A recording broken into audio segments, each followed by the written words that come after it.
আসসালামু আলাইকুম সুপ্রিয় শিক্ষার্থী বন্ধুরা, আশা করি আমরা সকলে ভালো রয়েছি। আবারও স্বাগতম আমাদের অনলাইন ক্লাসে। আজকে আমরা বরাবর মতো ক্লাসটি করব সেটা হলো আইগেন মান এবং আইগেন ভেক্টর। তো গত পর্বে যে পার্টটি আমরা করছিলাম সেই পার্টটির দ্বিতীয় অংশ হলো এই পার্ট, অর্থাৎ এক্সাম্পল 8-এর দুইটা পার্ট আছে, তোমরা দেখে নিবা, এই ভিডিও ডিসক্রিপশন বক্সেই দেওয়া থাকবে। তো আগেরটা আমরা যে ক্লাসটা করছিলাম শুধু এই পার্টে আইগেন মান বের করছিলাম। তো আইগেন মান হিসেবে এখানে ল্যামডার মান 1 এবং ল্যামডার মান 2 বের করছি। তো যেহেতু আইগেন ভেক্টর নির্ণয় করতে গেলে আমাদের আইগেন মানগুলো লাগে, তো সেক্ষেত্রে আমরা লিখে রাখছি এবং তার পাশাপাশি ল্যামডা আই মাইনাস এ সমান এটা লাগে। তো এটা আমরা বের করছি কিন্তু আগের ক্লাসে, তোমরা চাইলে দেখে নিতে পারো। এখন এখান থেকে আমাদের যে কাজটা করতে হবে সেটা যেহেতু আমরা আইগেন ভেক্টর বের করবো, তো আমরা মনে করি আইগেন ভেক্টর। তো আইগেন ভেক্টরকে ভি দ্বারা, আর এখানে যেহেতু সারি এবং কলাম তিনটা করে আছে, তাহলে আমরা চলক ধরবো তিনটে, এক্স ওয়াই জেড। এই হলো আমাদের কাজ। এখন আমরা লিখতে পারি, আমরা জানি যে ল্যামডা আই মাইনাস এ অর্থাৎ ভেক্টর ইকুয়াল 0। এখন এই যে ল্যামডা আই মাইনাস এ ওই যে ওখান থেকে আমরা নিয়ে নিব, কারণ এটা আমরা আগের পর্বে দেখেছিলাম। -2 2 -3 ল্যামডা -3 1, তারপর -24, এরপর -8 ল্যামডা প্লাস 6। আচ্ছা, এরপর এখানে দেখো ভি ভেক্টর বলতে এখানে এটা যেটা ধরছি আমরা, এখানে চলক ধরতে হবে সারি এবং কলামের উপর ডিপেন্ড করে, তাহলে 0 কলাম হবে 0 3টা।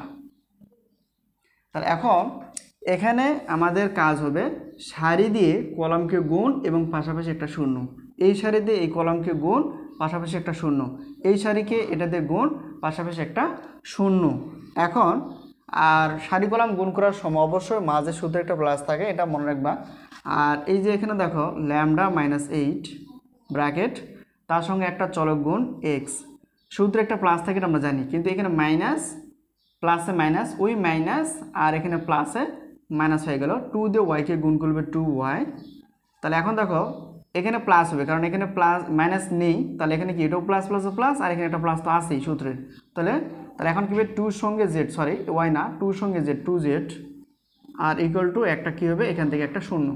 একইভাবে -3 চলক হিসেবে এক্স, তারপর সূত্রের প্লাস, এখন এইটা দিয়ে পরের চলককে গুণ, তাহলে ল্যামডা -3 ব্র্যাকেট ওয়াই, সূত্রের প্লাস, এখন 1 দিয়ে জেডকে গুণ করলে হবে জেড ইকুয়াল টু 0। এখন এখানে দেখ এটা দিয়েই সারি দিয়ে এই কলামকে গুণ করব, তাহলে কত -24 এক্স।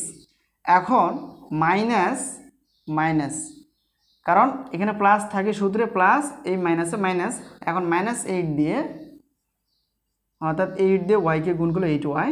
আচ্ছা, এরপর এখন দেখো এটার সাথে এটা গুণ, অর্থাৎ সূত্রে একটা প্লাস থাকবে, ল্যামডা প্লাস 6 ব্র্যাকেট ক্লোজ, আর এখানে জেড আছে জেড ইকুয়াল টু 0। এটা একটা সমীকরণ জোট আমরা বের করলাম, এটাকে আমরা 1 নং সমীকরণ দিয়ে দেব। এই 1 নং সমীকরণে আমরা প্রথমে আইগেন মানের ল্যামডার মান যেটা আসবে সেটা বসাবো, তারপর দ্বিতীয়টা বসাবো। তাহলে এখানে আমরা লিখতে পারি অতএব ল্যামডা সমান 1 বসায়, কোথায় বসাবো 1 নং সমীকরণে, শর্টকাটে লিখলাম এটা, তোমরা চাইলে একটু ভাষাটা বড় করে লিখতে পারো। তো 1 নং সমীকরণ কোনটা? 1 নং সমীকরণ যেটা মাত্র বের করলাম। তো এখন ল্যামডার জায়গায় 1 বসাবো, ল্যামডার জায়গায় কি বসাবো 1, তাহলে এখানে ল্যামডা আছে, এখানে 1 বসাইলাম, -8 আছে 8, এক্স আছে এক্স, -2y আছে 2y, প্লাস 2z আছে 2z ইকুয়াল টু 0। একইভাবে এখানে তো ল্যামডা নেই, এটা যা আছে তাই থাকবে, শুধু যেখানে ল্যামডা সেখানে আমরা কি বসাবো 1 বসাবো, প্লাস এটা, আর এখানে ল্যামডা কিন্তু আছে, তাহলে 1 -3, আর এখানে y আছে y, প্লাস এখানে z আছে z ইকুয়াল টু 0। একইভাবে এখানে -24 এক্স -8y, আর এখানে প্লাস, এখানে দেখো ল্যামডা আছে 1 প্লাস এখানে 6 আছে 6 z আর ইকুয়াল টু 0। এটা একটা সমীকরণ জোট। তো এই সমীকরণ জোট থেকে আমরা কি করব, এই হিসাবটা আমরা এখানে লিখতে পারি। দেখো এখানে বাদ দিলে কত আসতেছে, বিয়োগ করলে, অর্থাৎ -7x -2y plus 2z equal to 0, ঠিক আছে, ইকুয়াল টু 0 এখানে দেখো -3x প্লাস, আর 3 থেকে 1 বাদ দিলে যেহেতু মাইনাস, এটা তাহলে মাইনাস প্লাসে মাইনাস, তাহলে কত আসতে হবে 2 -2y প্লাস z ইকুয়াল 0। একইভাবে -24x -8y, তারপর এখানে দেখো যদি আমরা যেহেতু যোগ আছে যোগে থাকবে, কারণ 6 আর 1 যোগ করবে 7, অর্থাৎ 7, আর z আছে z ইকুয়াল 0। এটা একটা সমীকরণ জোট। এই সমীকরণ জোটটা আমরা কী করলাম, শুধু যোগ দিব, অর্থাৎ -8 থেকে +1 বাদ দিলে -7 থাকে, আর x আছে x, এইভাবে আমরা হিসাব করতে পারি। তো এখন পরবর্তী যে লাইনটা হবে সেটা একটু খেয়াল করো। দেখো প্রত্যেকটার আগে কিন্তু মাইনাস আছে, প্রত্যেকটার মাইনাস আছে, এটার মাইনাস। তাহলে মাইনাস আমরা যদি কমন নিতে পারি তাহলে আমাদের জন্য একটু সুবিধা হয়, না নিলেও সমস্যা নেই, আমরা কমন নিব। দেখো এখানে 7x, আর মাইনাসটা মাইনাস কমন না মানে ভিতরের চিহ্নের পরিবর্তন হবে, মাইনাসটা কমন না মানে প্লাস হয়ে যাবে, আর মাইনাসটা কী হয়ে যাবে, প্লাস হয়ে যাবে। তাহলে এটা হয়ে যাবে, আর প্লাসটা কী হয়ে যাবে, অর্থাৎ বিপরীত চিহ্ন হয়ে যাবে আর কি, আর ইকুয়াল টু 0 আছে 0। একইভাবে মাইনাস কমন নেব এখানে 3x, আর এখানে মাইনাসটা কী হয়ে যাবে, প্লাস হবে 2y, আর প্লাসটা হয়ে যাবে -z ইকুয়াল 0। একইভাবে এখানে নিচেটা দেখো মাইনাস কমন নিলে 24x ব্র্যাকেট ক্লোজ, মাইনাসটা প্লাস হয়ে যাবে 8y, প্লাসটা মাইনাস হয়ে যাবে 7z ব্র্যাকেট ইকুয়াল টু 0। এটা একটা সমীকরণ জোট। এরপর পরবর্তী লাইনটা আমাদের কি আসবে, দেখো শর্টকাটে লিখতে পারি, মাইনাসটা কিন্তু ওইদিকে যদি ঘুরাই দিই, যেটা গুণাকার আছে ওইদিকে ভাগ হয়ে যাবে, অর্থাৎ শূন্যর সঙ্গে যে কোনো সঙ্গে ভাগ অথবা গুণ হয়ে যায়, পুরোটাই কী হয়ে যায়, শূন্য হয়ে যায়। তার মানে এটা ওইদিকে পার করে দিলে শূন্য হয়ে যাবে, আর এই জিনিসটা থেকে যাবে। তাহলে 7x plus 2y minus 2z equal 0। একইভাবে 3x plus 2y minus z equal 0। একইভাবে এটাও কি শূন্যটা মাইনাসটা ওইদিকে পার করলে শূন্য হয়ে যাবে। 24x plus 8y minus 7z equal 0। ঠিক আছে, এই হলো আমাদের প্রাথমিক কাজ, এটা একটা সমীকরণ জোট। তো এই সমীকরণ জোট থেকে আমরা ইচলন পদ্ধতির মাধ্যমে কি করব, যে চলকের মানগুলো নিয়ে আসার চেষ্টা করব। এখানে দেখো ইচলন পদ্ধতি যদি প্রয়োগ করি, একটা জিনিস খেয়াল করো, প্রথম লাইনটা আমাদের স্থির থাকবে। তো প্রথম লাইনটা কত, 7x plus 2y minus 2z equal 0। ঠিক আছে, তো এখন এটাকে আমাদের এই জায়গায় শূন্য আনার চেষ্টা করতে হবে, এই জায়গায় আনতে হবে, এই জায়গায় আনতে হবে। তো দেখো এখানে আমরা ইচলন পদ্ধতি আমরা জানি। তো এখন এই জায়গায় শূন্য আনতে গেলে যেহেতু এটা লাইন 2, তাহলে দ্বিতীয় লাইন তৈরি হবে এটা। তাহলে দ্বিতীয় লাইনকে এমন একটা কাজ করতে হবে প্রথম লাইনের সাথে, যাতে করে যোগ বিয়োগ করে বা গুণ করে যেটা হোক শূন্য আসবে। তো এখানে যদি আমরা 7 দ্বারা গুণ করি, অর্থাৎ এটা যে 7 করে 3 সাথে 21x, এখানে যদি 3 দ্বারা গুণ করি, অর্থাৎ পুরোটাই অপনয়ন পদ্ধতির মাধ্যমে মানে মতো। তাহলে এখানে দেখো, তাহলে দ্বিতীয় লাইনকে, অর্থাৎ দ্বিতীয় লাইনকে 7 মাইনাস প্রথম লাইনকে 3 গুণ করে যদি বিয়োগ করি, তাহলে কি হবে, দেখো এটাকে 7 দ্বারা গুণ করো আর উপরকে 3 দ্বারা গুণ করো, তাহলে এখানে দেখো 21x আবার বিয়োগ করো, তার মানে কি হবে, শূন্য। এখানে আমাদের শূন্য আনতে হবে, এটা হলো মেন কথা। এরপর দেখো এটার সাথে এটা কম্পেয়ার করো, তাহলে এখানে তো প্রথমটা কী করতে হবে, 7 দুগুণে 14y, অর্থাৎ এটা থাকবে, মাইনাস করতে হবে মাইনাস, আর এটাকে 3 দ্বারা গুণ করো, 3 দুগুণে 6, বাদ দিলে হবে প্লাস 8y। এখন এটাকে হিসাব করো, এটা যদি হিসাব করি, দেখো এটাকে 7 দ্বারা গুণ করো, কারণ এখানে 7 দ্বারা গুণ করবো, শুধু এখানে শূন্য আনার জন্য 7 দ্বারা গুণ করছে, এই জন্য সবগুলোকে একই কাজ করতে হবে। তাহলে এখানে দেখো মাইনাস 7z হলো, আর এখানে মাইনাস, আর উপরেটাকে 3 দ্বারা গুণ করতে হবে। দেখো তাহলে 3 দ্বারা গুণ করলে এখানে মাইনাস আর 3 দুগুণে 6z, এখানে দেখো মাইনাস 7z, আর এখানে মাইনাস মাইনাসে প্লাস, তাহলে 6z, অর্থাৎ মাইনাস 7টা z থেকে প্লাস 6টা z বাদ দিলে হবে মাইনাস 1টা z থাকতেছে, ইকুয়াল টু 0 আছে 0। ঠিক আছে, শূন্য দিয়ে এটা গুণ যাই করো সবগুলি শূন্য আসবে। একইভাবে পরবর্তীটা যদি এভাবে হিসাব করি, পরবর্তী লাইনটা সেটা দেখো, আমরা ইচলন একটা চিহ্ন দিলাম, এরপর এখানে আমাদের শূন্য আনার চেষ্টা করতে হবে।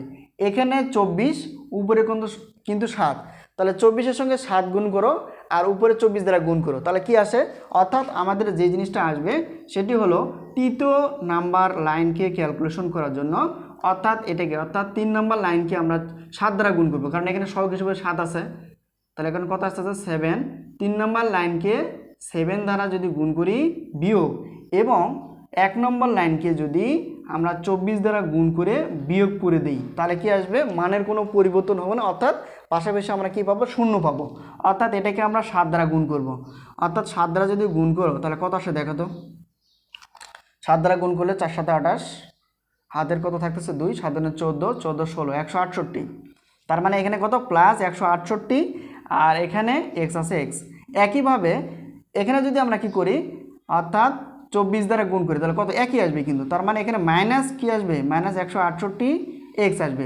তার মানে বিয়োগ করে, অর্থাৎ এটার থেকে এটা বাদ দিলে শূন্য, অর্থাৎ এখানে আমাদের শূন্য আসবে। একইভাবে এটাকে দেখো কত দ্বারা গুণ করতে হবে, 7 দ্বারা। তাহলে 7 দ্বারা 56, তাহলে 7 দ্বারা কত আসতেছে 56, 56 ওয়াই আছে ওয়াই মাইনাস, তারপর এখানে কত দ্বারা গুণ করতে হবে, 24 দ্বারা। তাহলে 24 কত 48, তাহলে 48 এখানে দিই 48 ওয়াই বিয়োগ করো, তাহলে কত আসতেছে 8 আছে কত হলে 16, 8 হাতের 1, অর্থাৎ 5, অর্থাৎ কত মাইনাস, মাইনাস না এটা যেহেতু বড় তাহলে প্লাস কত প্লাস 8 ওয়াই আসতেছে।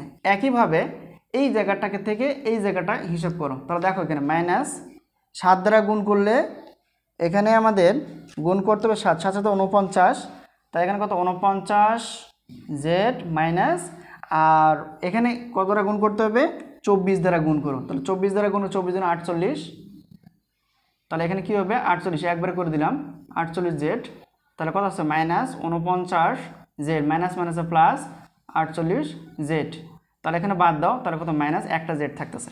তার মানে এটা আমাদের থাকে। আশা করি আমরা এই লাইনটা বুঝে গেছি। অর্থাৎ এখানে আমাদের কি শূন্য আনার চেষ্টা করতে হবে। আরেকটা সুখবর হলো, যখন ইসলাম পদ্ধতিতে সারি একই হয়ে যায় তখন আমরা কি করতে পারি, সারি বা লাইন একই হয়ে যায় তখন আমরা নিচের থেকে বাদ দিতে পারি। দেখো এই সারিটা বা এই লাইনটা একই, তার মানে নিচ থেকে এখান থেকে আমরা কী করতে পারি, বাদ দিতে পারি। দেখো তো যদি বাদ দেই তাহলে এখানে আমাদের কি আসে, আমরা এখানে লিখি,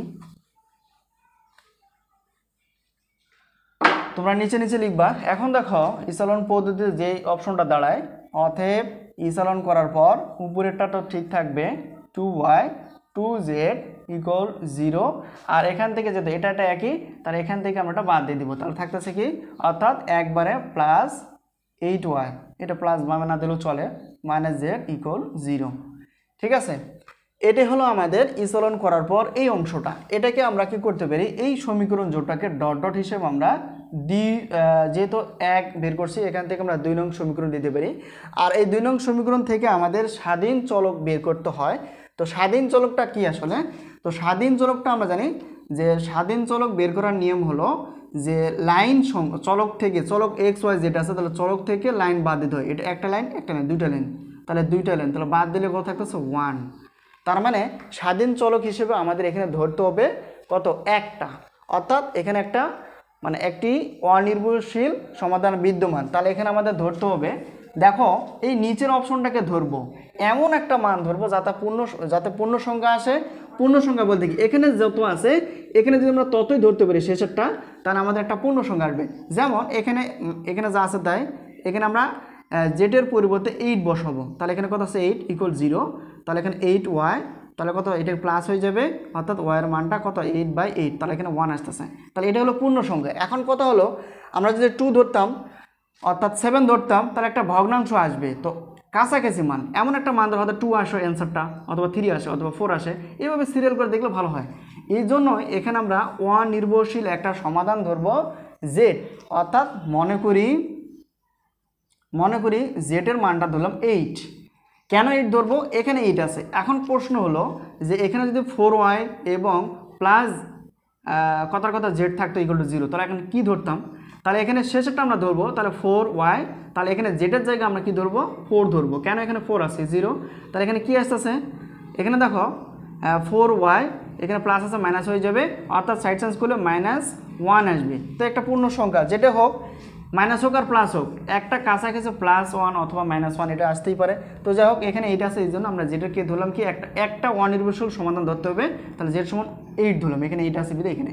তাহলে এখন এখানে ক্যালকুলেশনটা দেখো, 8y মাইনাস, তাহলে জেডের মানটা আমরা বসাবো 8 = 0, তাহলে এখানে শর্টকাটে যদি আমরা লিখতে পারি তা ভালো হবে, তাহলে মাইনাসের প্লাস হয়ে যাবে, অর্থাৎ এখানে গুণ আছে, অর্থাৎ এখানে দেখো তো 8/8, তার মানে এখানে কত আসতেছে 1।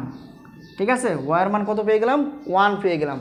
অর্থাৎ এখন তাহলে এখানে আমরা জেডকে ধরছি অনির্ভরশীল হিসেবে ধরছি 8 আর এখানে ওয়ার মানটা পাওয়া গেছে 1। এখান থেকে আমাদের এই যে লাইনটাতে যদি মানগুলো বসাই দেয় তাহলে এক্সের মানটা আমাদের কী আসবে চলে আসবে। তো আশা করি আমরা বুঝতে পারছি। এখন 7x plus 2y minus 2z equal 0। আমরা দেখো এখানে এক্সের মানটা নিয়ে আসবো, এটা প্লাস প্লাস 2 ইন্টু ওয়ার মান কিন্তু 1 বেরিয়েছে মাইনাস 2 ইন্টু আর জেডের মান তো ধরছে 8 ইকুয়াল টু 0। এখন দেখো তো 7x প্লাস 2 হবে 2 মাইনাস 8 2 16 ইকুয়াল 0। এখন যদি এটা হিসাব করি, এটা বাদ দিলে কত আসতেছে মাইনাস 14 ইকুয়াল টু 0। তাহলে কত 7x, তাহলে কত আসতেছে এটা মাইনাসটা প্লাস হয়ে যাবে এদিকে পার করলে, অর্থাৎ এখানে এক্সের মানটা যেটা আসবে তাহলে কত, এটা উপরে চলে যাবে, এটা গুণ আছে, এটা ভাগ হয়ে যাবে, তাহলে 7 2 14। তার মানে এখানে কত পেয়ে গেলাম আমরা এক্সের মান 2। তাহলে ভেক্টর হিসেবে আমরা এখানে লিখতে পারি, আমরা এখানে লিখব তো প্রথম ভেক্টরে অর্থাৎ মানটা আমরা বের করতে পারছি, সেটি হলো অর্থাৎ যেহেতু একাধিক আসবে ভেক্টর 1 দিব এটা আর এক্স ওয়াই জেড। তাহলে এক্সের মান বের করছি আমরা কত, এক্সের মান বের করছি 2 আর ওয়াইয়ের মান বের করছি 1 আর আরেকটা হলো কি জেডের মান বের করছি আমরা কত, জেডের মান বের করছি জেডের তো আমরা ধরে ফেলছি তাহলে 8। তাহলে এটাই হলো প্রথম ভেক্টরের একটা অ্যান্সার। তো একইভাবে আমাদেরকে পরবর্তী ক্যালকুলেশনটাও করতে হবে। এখন আমরা দেখো পরবর্তী ক্যালকুলেশনটা দেখব। তো পরবর্তী ক্যালকুলেশনটা করতে গেলে একই কাজ করতে হবে, ল্যামডার মান 1 নং সমীকরণে বসাতে হবে। তো ল্যামডার মানটা আমরা 1 নং সমীকরণে বসাবো। এখানে দেখো 1 নং সমীকরণটা হয়তো আমরা মিশে ফেলছি, সমীকরণটা আসলে রাখা উচিত ছিল। আচ্ছা, তো পরবর্তী মানটা আমরা বসাবো আমরা পরবর্তী পার্টে। তো আজকে এই পর্যন্তই রেখে দেই, আর পরবর্তী অর্থাৎ ল্যামডা 2 মান বসালে কী হবে সেটা আমরা দেখব।